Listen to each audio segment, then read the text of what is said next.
Bienvenue au podcast en 5 minutes. Les règles sont simples. Ici, je résume un sujet en moins de 5 minutes. L'idée ici est pas d'être le plus exhaustif possible. C'est surtout une porte d'entrée à la discussion. S'il y a des informations qui vous avez besoin de clarifier ou encore que vous trouvez que je suis complètement dans les vapes, veuillez le mentionner dans les commentaires, s'il vous plaît, pour me donner l'heure juste. Donc, aujourd'hui, principalement, j'avais une idée comme ça me tentait de parler d'un petit peu d'environnement, plutôt de faits naturels aussi assez puissants. Donc, aujourd'hui, on s'attaque à un sujet qui est aussi fascinant que redouté. On va parler des tsunamis. Qu'est-ce qu'un tsunami? Comment ça se forme? Et surtout, quelles sont ses conséquences? Je vais tout vous expliquer ça en moins de 5 minutes.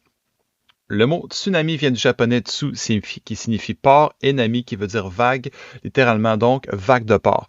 Il désigne une série de vagues gigantesques causées par un déplacement brutal d'un grand volume d'eau, le plus souvent dans les océans. Attention, contrairement à ce que l'on pense souvent, un tsunami n'est pas une vague unique, mais bien une succession de vagues, parfois espacées de plusieurs minutes à plusieurs heures. Alors, d'où viennent ces vagues monstrueuses? Dans 90% des cas, les tsunamis sont provoqués par des séismes sous-marins, c'est-à-dire des tremblements de terre ayant lieu sur les fonds océaniques. Lorsque deux plaques tectoniques glissent l'une sur l'autre, elles peuvent soudainement relâcher une énorme quantité d'énergie, déplaçant brutalement l'eau au-dessus. Mais les séismes ne sont pas les seules causes, c'est ça qui est intéressant. Un tsunami peut aussi être déclenché par une éruption volcanique, comme celle du Krakatoa en 1883, un glissement de terrain sous-marin ou encore plus rarement par la chute d'un astéroïde. Dans tous les cas, le principe reste le même, un déplacement soudain d'eau qui génère une onde de choc.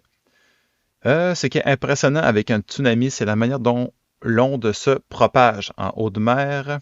En haute mer, les vagues peuvent parfois aller jusqu'à 800 à 1000 km/h sur la vitesse d'un avion de ligne, mais avec une hauteur souvent très faible et l'ordre d'1 mètre ou moins, ce qui les rend presque invisibles pour les bateaux.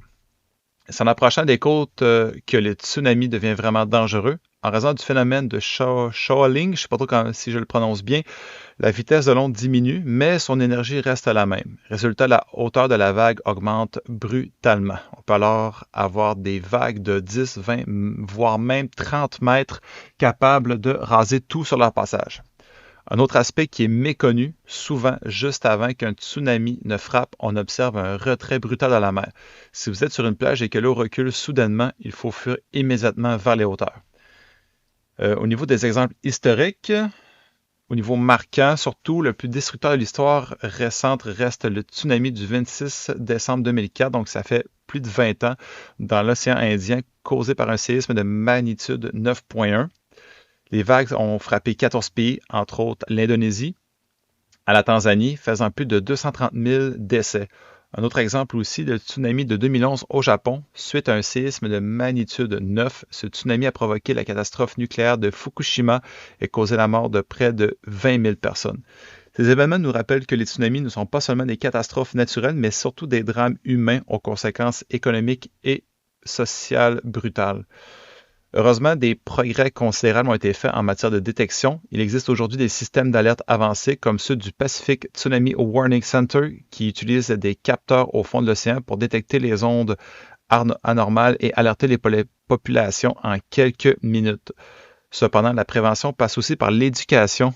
Donc, savoir reconnaître les signes avant-coureurs comme un tremblement de terre ou un retrait soudain de la mer peut littéralement sauver des vies. En conclusion, vous en savez maintenant un peu plus sur les tsunamis, ces vagues colossales qui naissent des entrailles de la Terre entre puissances destructrices et mystères scientifiques. Ils nous rappellent à quel point notre planète peut être aussi belle qu'imprévisible. Donc, merci de m'avoir écouté. Comme je vous l'ai dit, s'il manque des informations ou quoi que ce soit, si vous voulez lancer un commentaire supplémentaire pour mettre plus d'informations, donc pour plus nous enseigner, n'hésitez pas, ça va faire plaisir de l'écouter, de le lire. Sur ce, merci à tous et je vous souhaite bonne journée et bonne semaine.